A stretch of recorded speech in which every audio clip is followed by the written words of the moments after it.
I only needed shelter, but something beneath that old bench knew my family.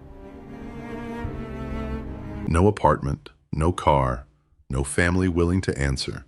Just a canvas coat and $10 she had hidden beneath the lining before the sheriff came.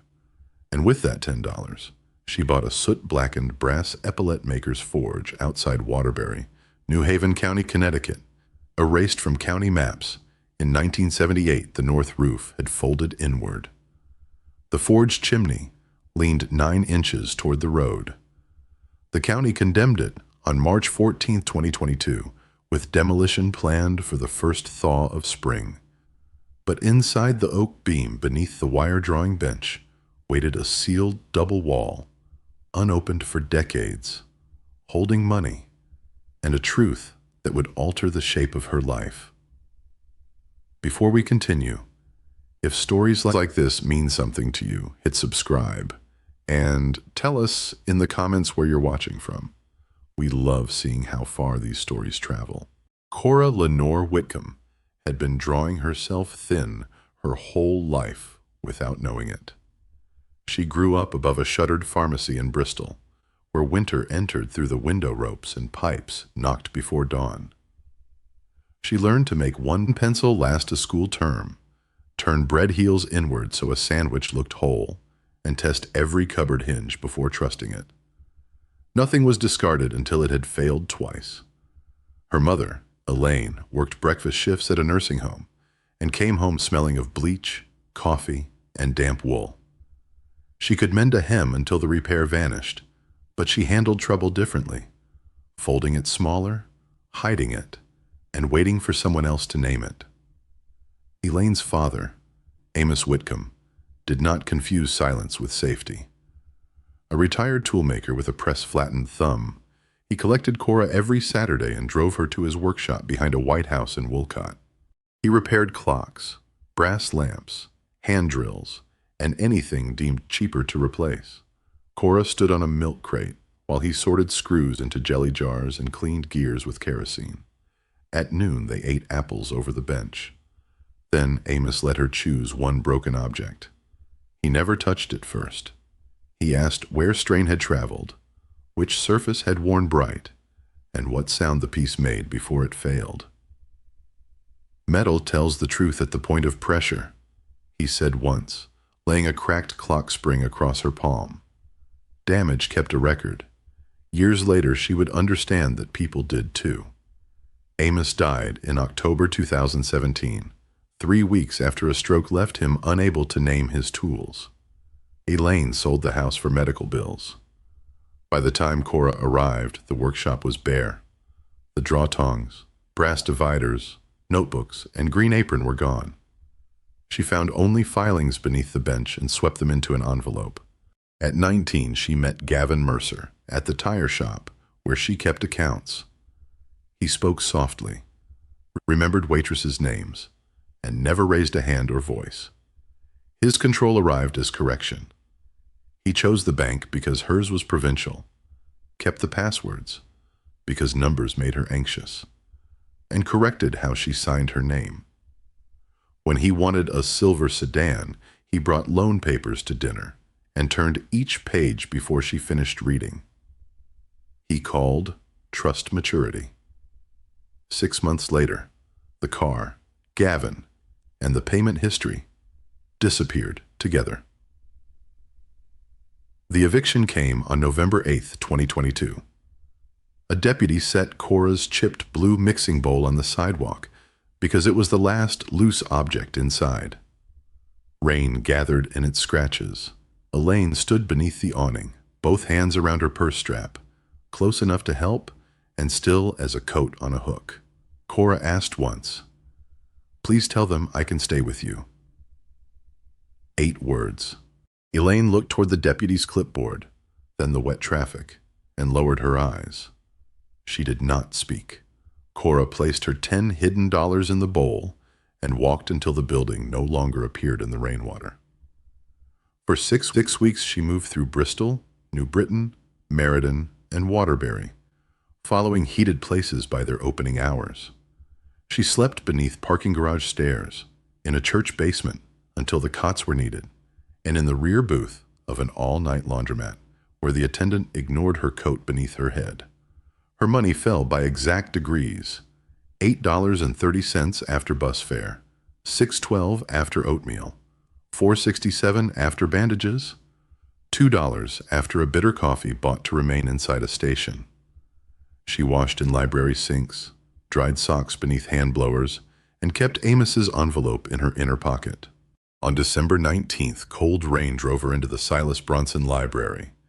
While warming her fingers above a radiator, she noticed a classified sheet lifting beside the local history room. County disposal, it read. One condemned industrial parcel, structure included. Quit claim only. $10 administrative transfer. Beneath it, former military trimming and brass wire workshop, East Mountain District. Demolition pending. Cora copied the parcel number with a library pencil. An elderly librarian with silver hair knotted at her neck found a 1912 directory and turned it toward her.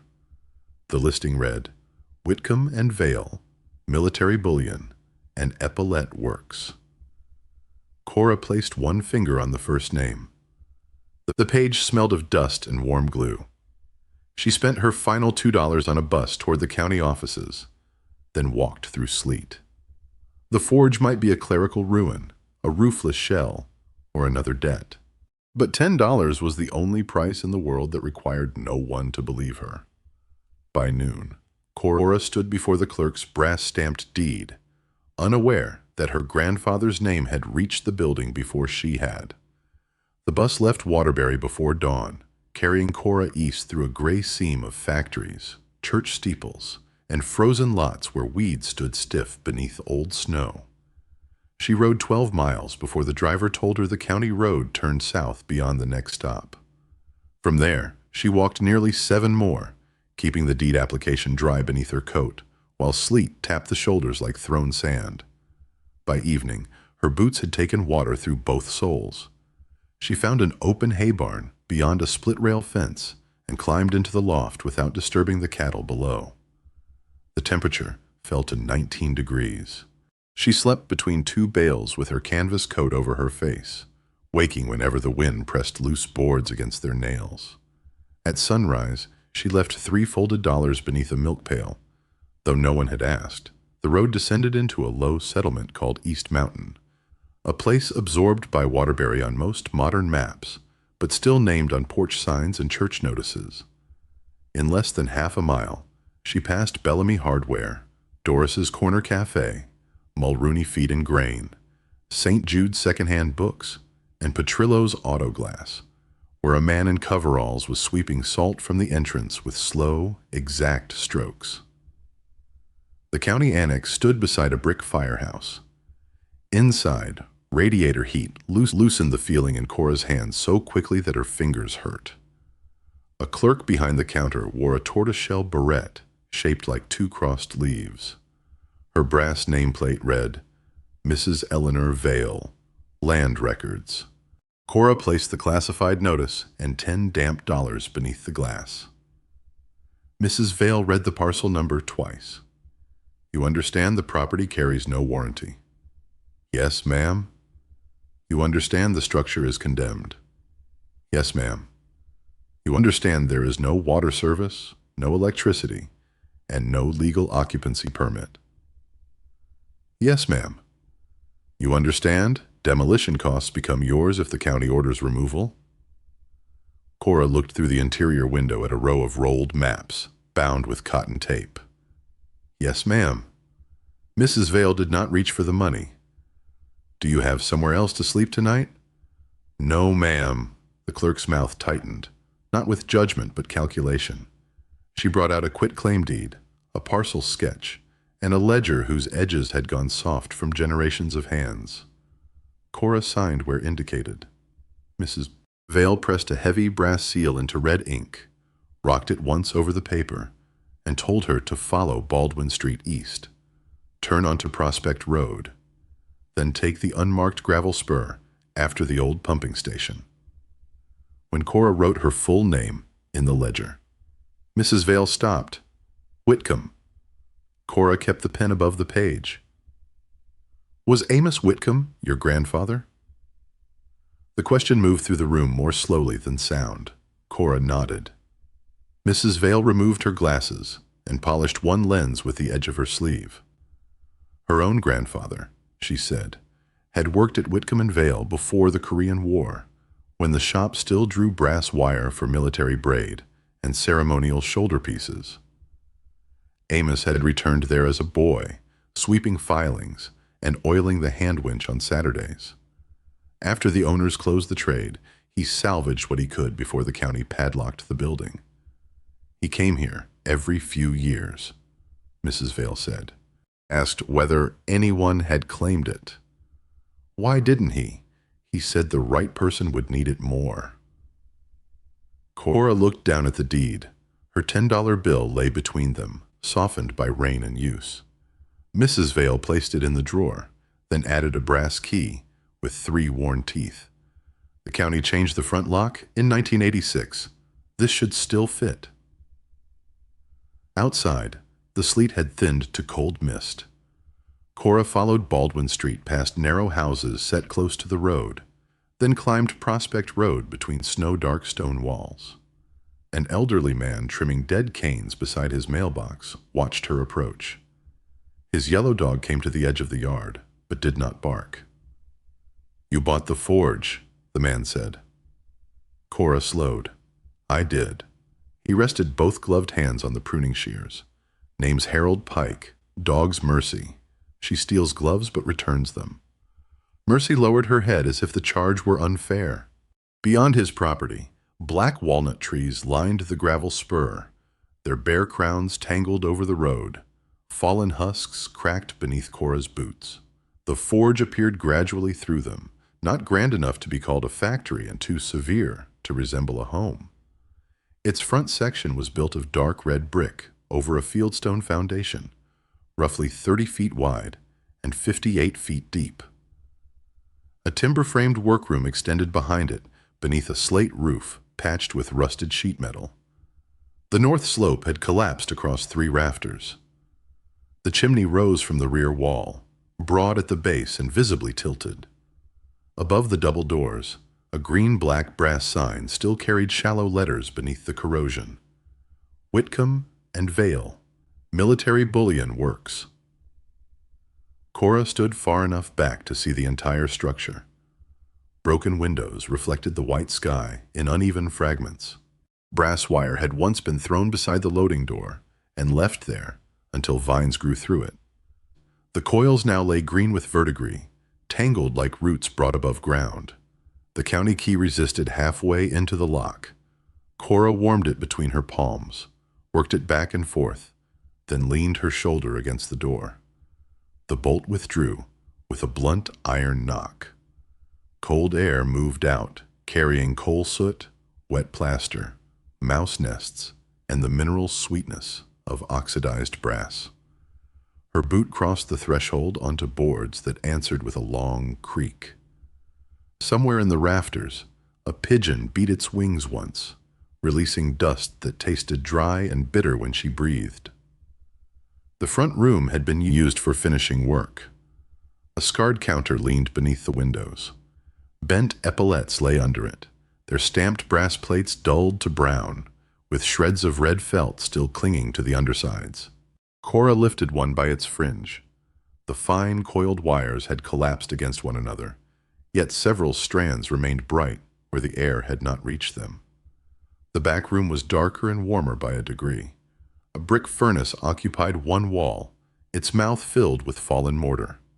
Beside it stood the wire-drawing bench, a long oak body braced into the floor, with an iron drawplate at one end and a hand winch at the other. The chain was rusted solid. The oak beneath the pulling jaws was black from oil and the pressure of hands. Cora touched the winch handle. It shifted less than an inch, but the gears answered from inside with a quiet, patient click. She found a broom without a handle, cleared one corner of the front room, and laid flattened feed sacks beneath her coat. Hunger drew a hard line beneath her ribs. She ate half a biscuit saved from the bus station, and drank melted sleet from a tin cup after boiling it over a small alcohol flame. Night tightened around the forge. Wind entered beneath the doors and passed over the floor in narrow currents.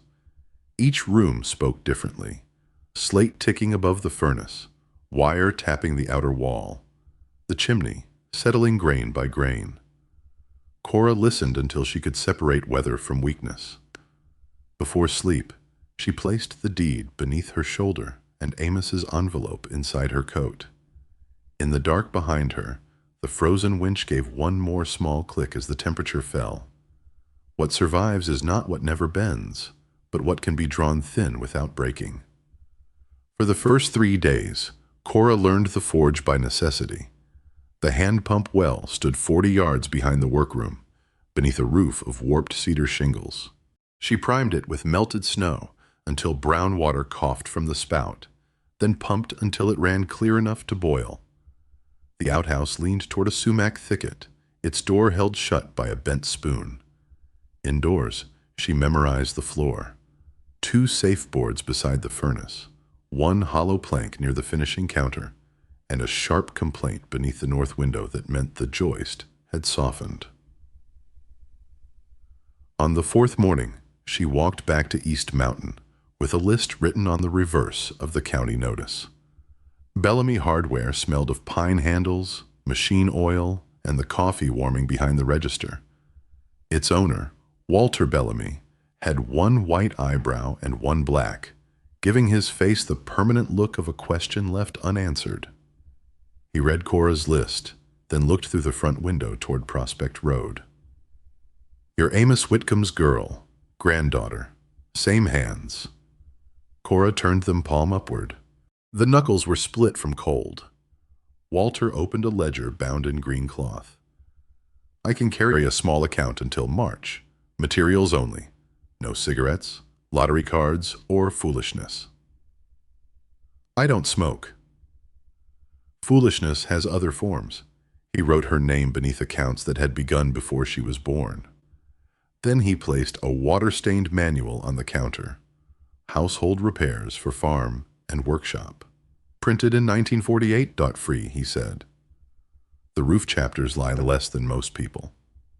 She bought a chimney brush for $8.75, 20 feet of rope for $3.20, a steel scraper for $2.40, 2 fire bricks at $1.85 each, stove cement for $4.60, and a box of cut nails for $3.95. Walter wrapped the brush in brown paper and added a pair of used leather gloves without entering them in the ledger.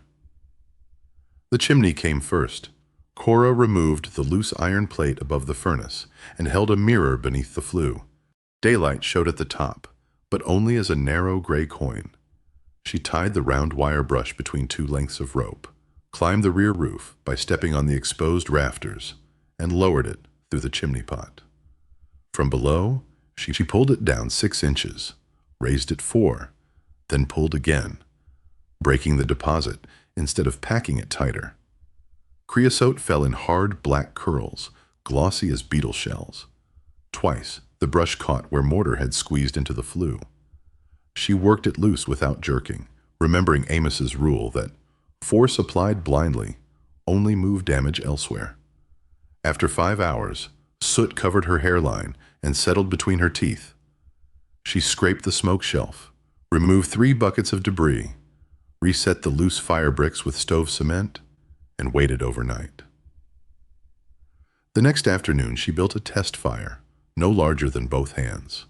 Newspaper first, then cedar splinters, then 2 dry lengths of walnut found beneath the eaves. Smoke hesitated at the furnace mouth before lifting cleanly into the flue. Cora held her palm near the draft and felt the cold air being pulled inward. She heated well water in a dented pot and cooked oats with half an apple Walter had left in the supply sack. The meal tasted faintly of smoke and iron. She ate beside the furnace while orange light moved across the bent epaulettes on the floor, restoring their shape for a moment in shadow. With heat enough to work, she began the back room. She chose objects rather than piles. A cast steel draw plate rested beneath the bench, its smallest holes fine as needle eyes. Two long-handled draw tongs had rusted shut around a strip of brass. A hand-cranked coiling spindle leaned against the wall beside three wooden mandrels, each darkened by years of fingers. Under a torn canvas cover stood a drop hammer press with a cracked leather belt and a star-shaped die still locked in its bed. There was a shallow tray of red wool felt, eaten at the corners by mice, a balance scale with one surviving brass pan, and a rack holding 6 coils of bullion fringe that collapsed into green powder when touched. The wire drawing bench was the only object that resisted decay without surrendering its usefulness. Its oak body measured nearly 12 feet, with iron pulling jaws at one end and the seized winch at the other. Cora brushed away soot, loosened the gear housing, and soaked each tooth with kerosene. By evening, the handle traveled a quarter turn. The next morning it made half. She cleaned the bench from one end to the other. Near the winch base, the scraper passed over a section of oak that sounded wrong. Not hollow, muffled. Cora tapped the timber with the wooden handle of a chisel. The main beam answered with a dense, quick knock. 6 inches farther down, the sound shortened, as though something behind the surface were catching it. She pressed both hands beneath the bench and lifted. That portion felt heavier than the dimensions allowed. Oil and soot concealed a circular seam no wider than thread. The disc was not oak. It was cedar, cut across the grain and stained to imitate the darker wood. Cora cleaned its edge with a nail and found 2 shallow holes positioned like the eyes of a button.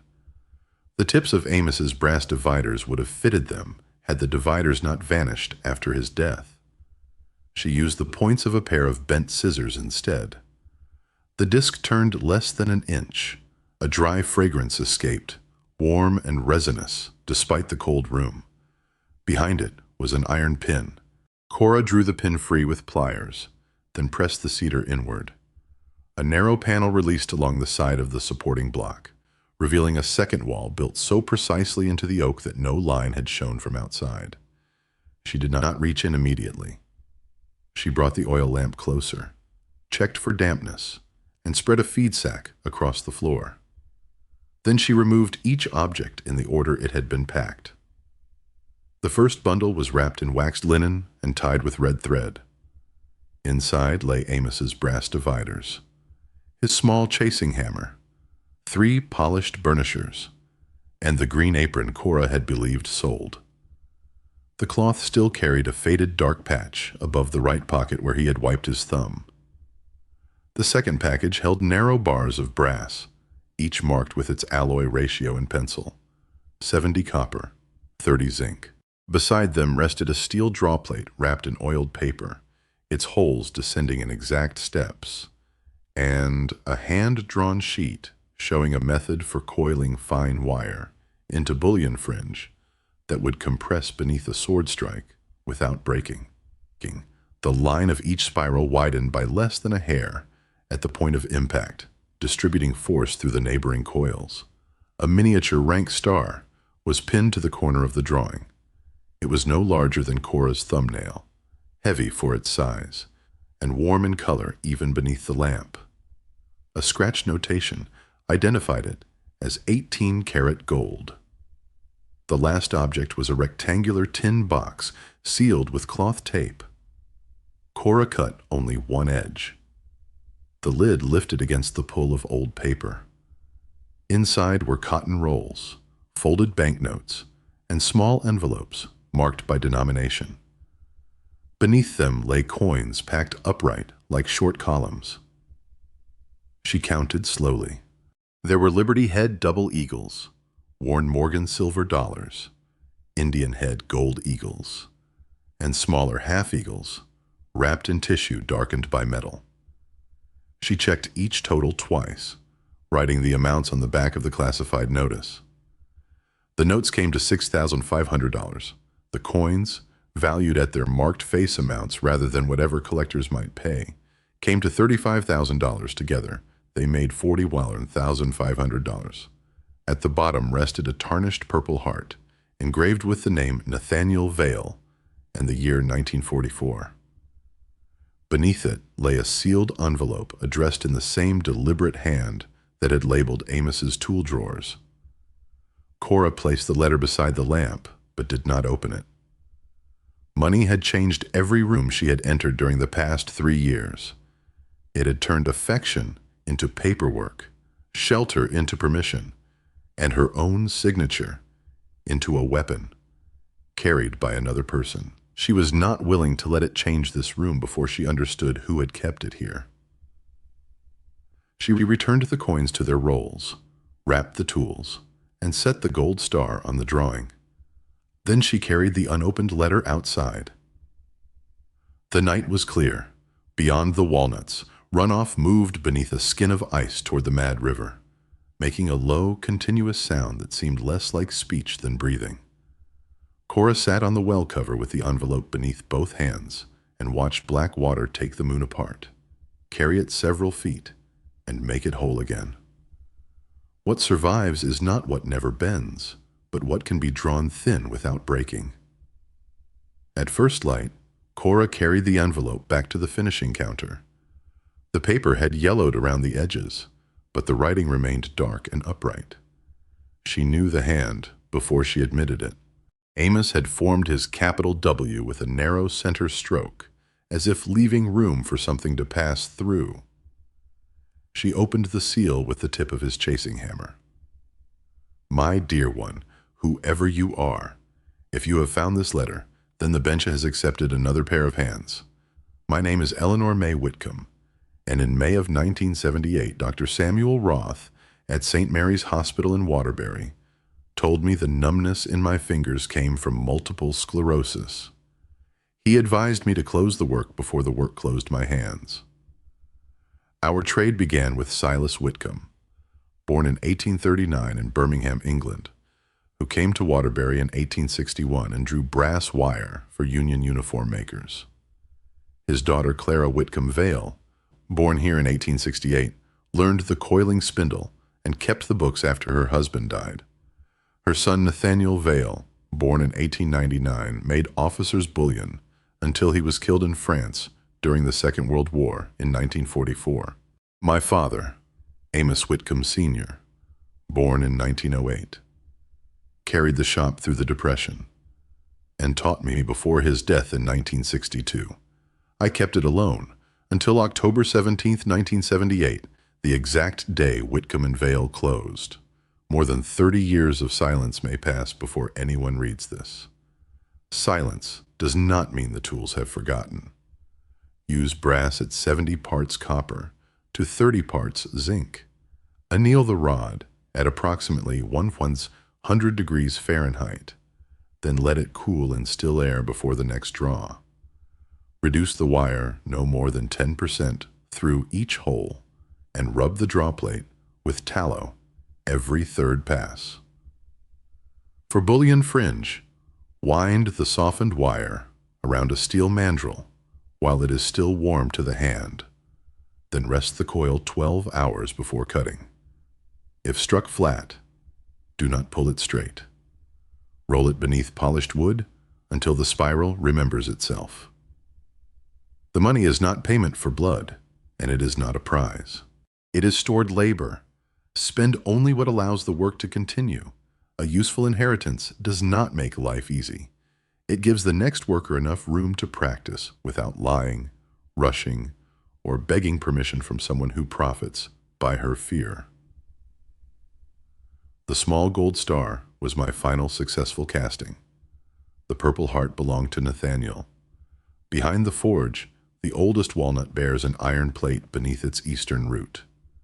Keep the metal until you know where it should rest. The house is not empty. It has been waiting. You are welcome here. Eleanor May Whitcomb, October 17th, 1978. Cora read the letter twice. On the second reading, she placed one finger beneath each instruction, as Amos once had beneath repair diagrams. Then she folded the pages along their original creases, smoothing each edge with the flat of her thumbnail before returning them to the envelope.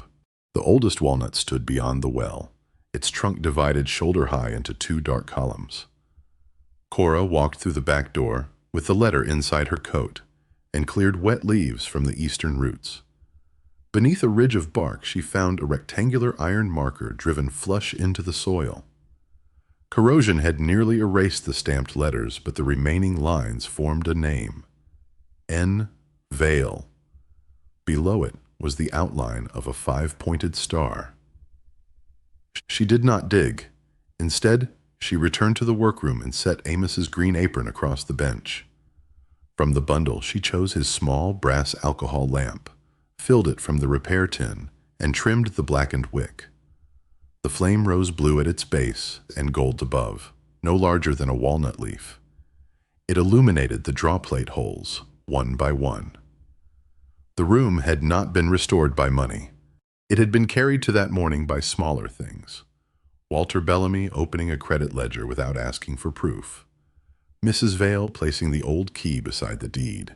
The silver-haired librarian turning a directory toward Cora without demanding an explanation. And Harold Pike pretending not to notice a stranger walking toward shelter in wet boots. Perhaps someone once gave you a small kindness at the exact moment you had stopped expecting one. Tell us what it was and whose hands placed it in your life. Some gifts remain useful long after the giver has forgotten them. That night, Cora wrapped the coins and returned them to the tin. She laid Eleanor's letter, Amos's dividers, and the little gold star beside her bedding. The furnace settled softly behind her, and the inherited tools kept their silence within reach. The first snow came on December 2nd, 7 inches laid across the broken roof before dawn.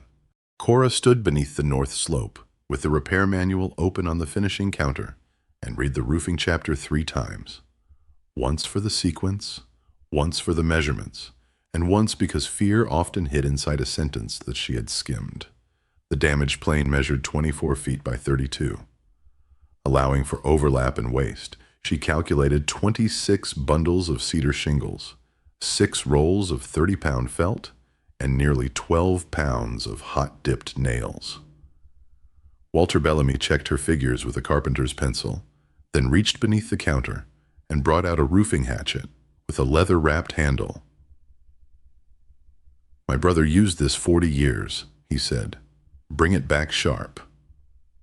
Harold Pike arrived the following morning wearing a canvas jacket polished smooth at the elbows. He had roofed barns until his knees refused ladders. When Cora offered payment, he looked toward the forge and shook his head. "You can pay by learning it." Right. They worked 11 days. Cora sistered the split rafters with straight lengths of spruce, clamping each new member against the old before driving carriage bolts through both. Harold snapped a chalk line across the felt and taught her to set every nail in 3 strokes, one to place, one to drive, one to seat. That nail's proud. Cora raised the hatchet. Pull it. By the 6th day, her shoulders burned before breakfast. By the 9th, she could judge the exposure of a shingle without measuring every course. They finished on December 14th beneath a pale sky. When the next snow arrived, it settled over the roof in one continuous white plain, and nothing fell through. January exposed what the first fire had concealed. Bricks near the chimney shoulder were spalling, their faces loosening in thin red plates, while powdered mortar sifted from the joints whenever the wind pressed against the stack. Cora removed only what moved beneath her fingers. Walter mixed hydraulic lime with fire clay at a ratio of 3 parts lime to 1 part clay, then made her repeat it before carrying the sacks away. She dampened each joint with a hand brush, packed the mortar deep with a narrow pointing trowel, and struck the surface slightly concave, so rain would not rest there. The work lasted 3 weeks in temperatures that stayed in the 20s. Every 15 minutes, her bare fingers went numb, and gloves made the joints too clumsy. So she warmed her hands against a stone bottle filled with furnace water. Harold steadied the ladder, but never touched the trowel unless she asked. In late January, Cora lit a test fire with dry walnut and stood outside beneath the chimney. The smoke rose in a narrow gray column without curling back toward the roof. Inside, the furnace drew clean enough to lift ash from the grate. Harold watched the cap for another minute. "That will hold," he said. Cora looked at the repaired joints, each one slightly different, each one sound. The front room floor was white pine, fastened with hand-cut rose-head nails blackened by time. Cora lifted only the boards above failed joists, numbered them in chalk, and returned each plank to its original place after the supports were repaired. Walter rented her a random orbit sander for $14 per day.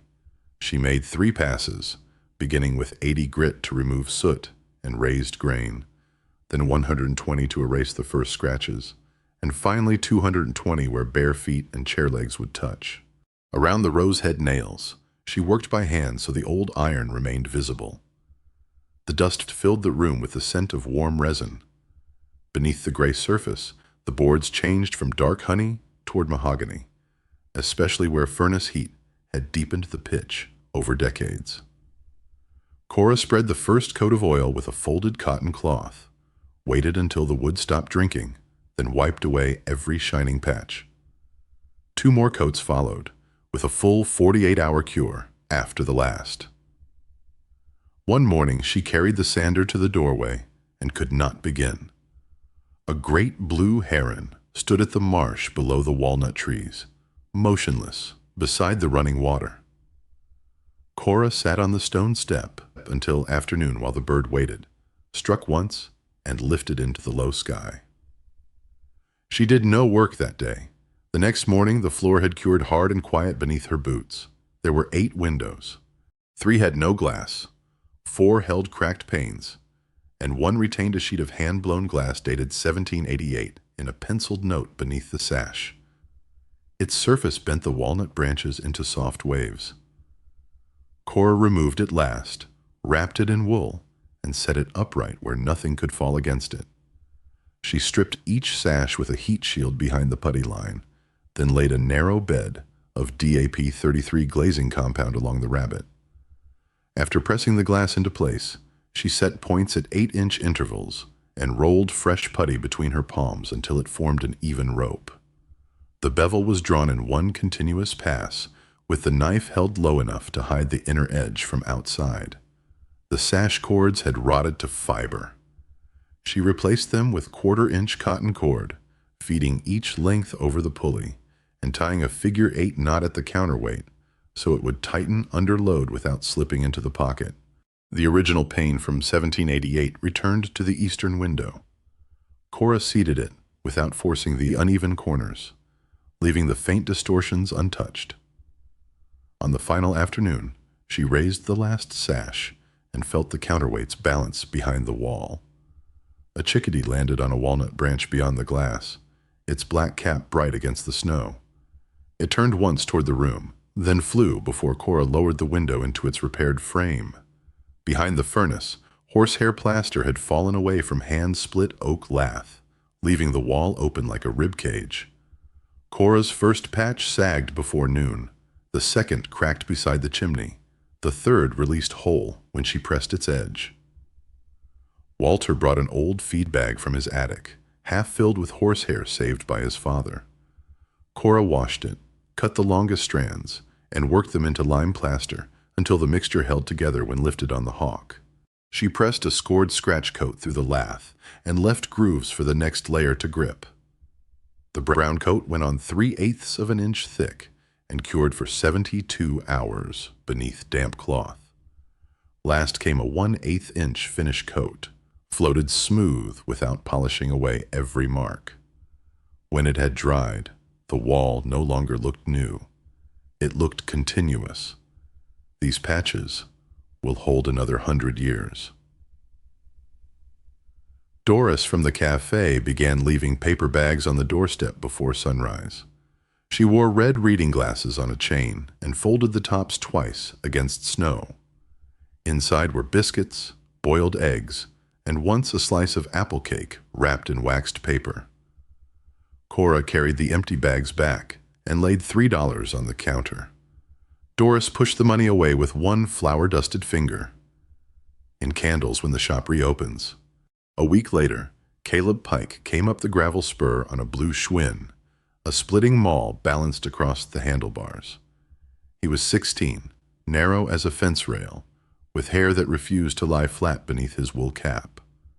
Without asking, he split the wet walnut rounds into stove lengths and stacked them bark side up beneath the eaves.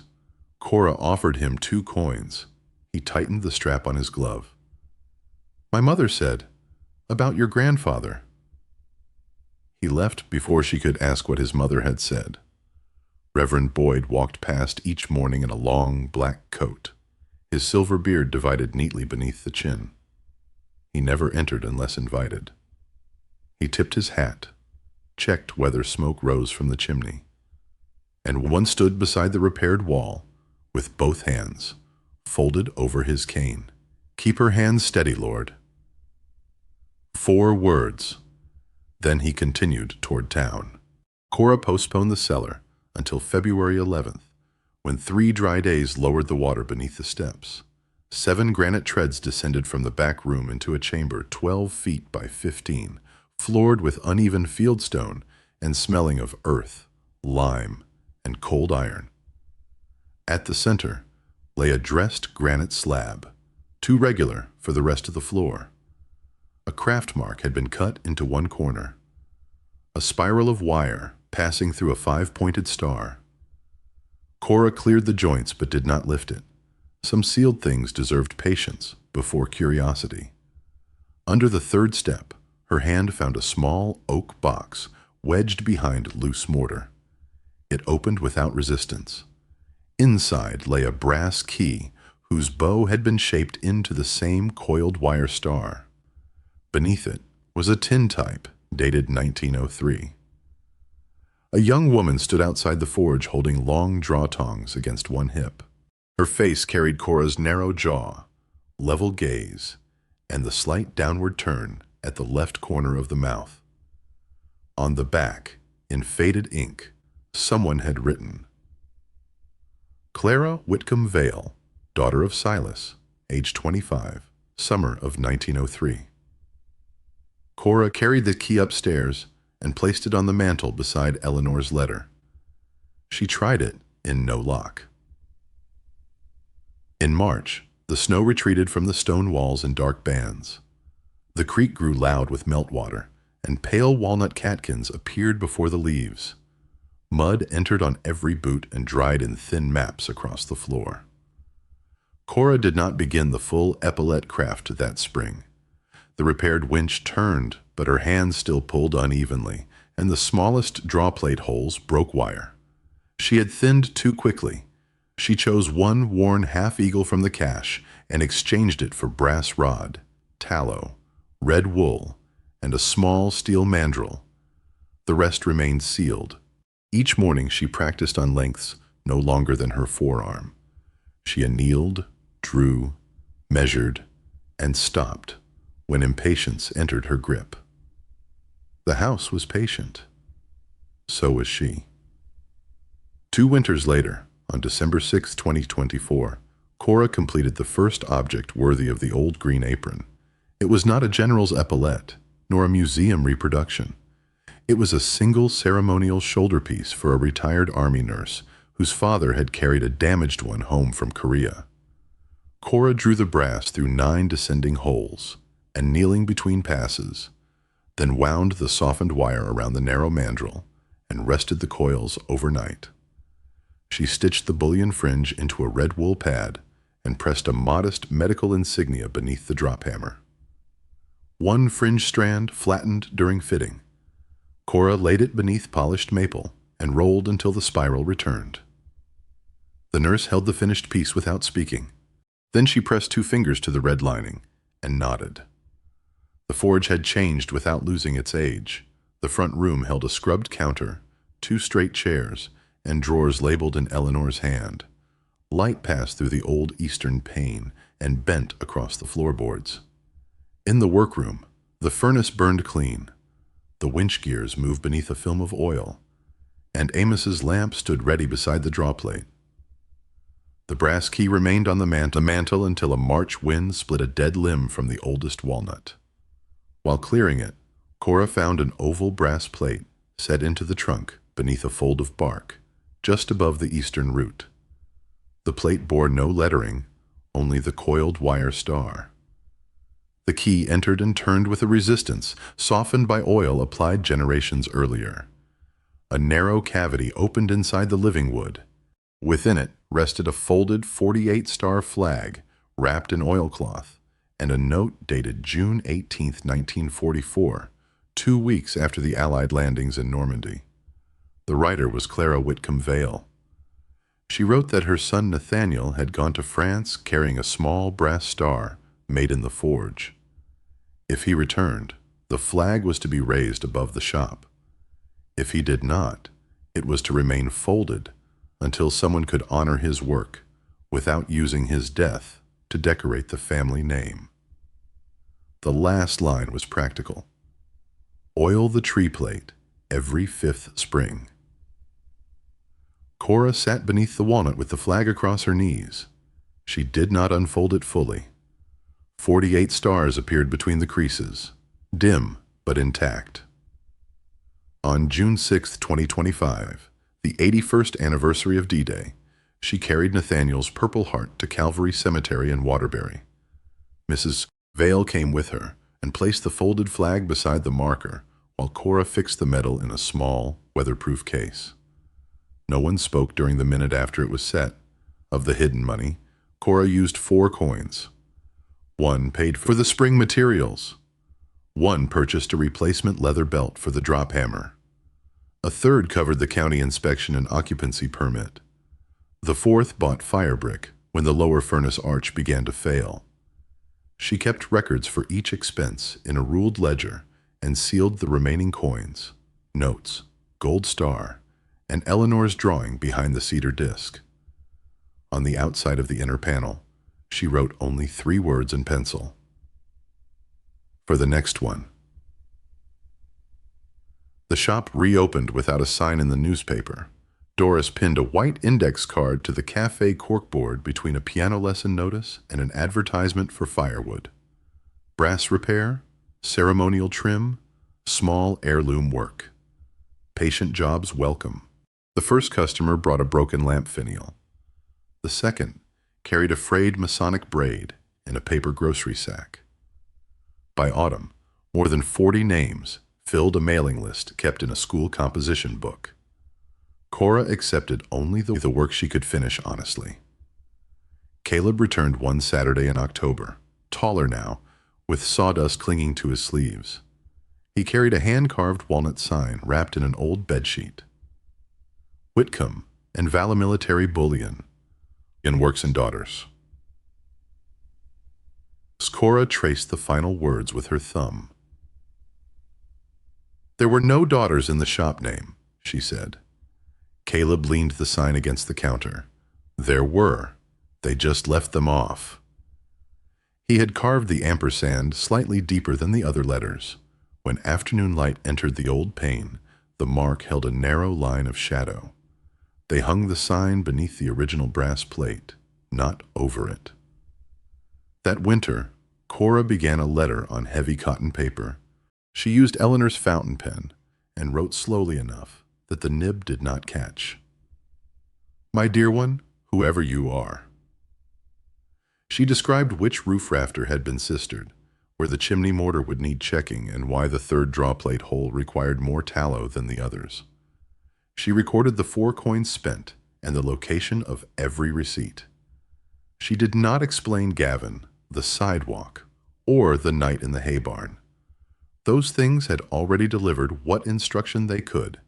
Instead, she wrote that a frightened hand often pulled too hard, and that brass became useful through repeated warming, measured pressure, and rest. She signed her full name, left the date blank, and placed the unfinished letter in the drawer beneath the green apron. Years earlier, she had arrived believing survival meant becoming too hard to be altered. The bench had taught her otherwise. What survives is not what never bends, but what can be drawn thin without breaking.